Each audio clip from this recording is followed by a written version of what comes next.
Hello అండి, మీకోసం ఒక ప్రోడక్ట్ తీసుకొచ్చా. ఇది రివ్యూ అయితే కాదండి, కానీ అందరికీ యూజ్ఫుల్ అవుతుందని మీకు చెప్దామనుకుంటున్నా. ఇది మసాజర్ అండి. మసాజర్ అండ్ బ్యూటీకి కూడా వాడచ్చు. ఇలా వస్తుంది, ఇట్లా అవుతుందండి. ఇట్లా షివరింగ్ వస్తుంది. ఇట్లా మనం ఇట్లా రఫ్ చేసుకోవాలి. ఫేస్ మీద ముడతలు ఉన్నా లేదా రోజు మసాజ్ చేసుకుంటే ఫేస్ మంచిగా క్లియర్ అవుతుందండి. ఇది చిన్న వయసు వాళ్ళకి కాదు, అంటే చిన్న వయసులో కూడా చేసుకోవచ్చు, కానీ కొంతమందికి 30-35 లోపు వాళ్ళకు స్కిన్ మీద ముడతలు వచ్చేస్తాయండి.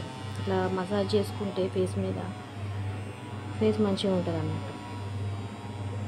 అందుకనే మీకు ఒకసారి చూపిద్దామని తీసుకొచ్చానండి. ఇది రివ్యూ అయితే కాదు, ఇది నేను కొనుక్కున్నాను. ఇది నా కోసమని, నా ఫేస్ అంతా క్లియర్గా ఉండదు, మసాజ్ చేసుకొని కొంచెం ఫేస్ కాపాడుకుందామని ఇది ఆర్డర్ చేశానండి. ఇది మీకు ఉపయోగపడుతుందని అనుకుంటున్నా. చూడండి, వాటర్ ప్రూఫింగ్ కూడా. ఇప్పుడు మనం వాడినాం అనుకోండి, ఆల్రెడీ ఇట్లా వాడతాం, వాడిన తర్వాత మళ్ళీ వాటర్లో ముంచి ఇట్లా తుడుచుకోవచ్చు. కాకపోతే ఇది తడవకూడదు, ఇక్కడ ఛార్జింగ్ పెట్టుకునే ఉంటుంది, ఇది తడవకూడదు. ఓకేనండి, చూసినందుకు చాలా థ్యాంక్స్ అండి.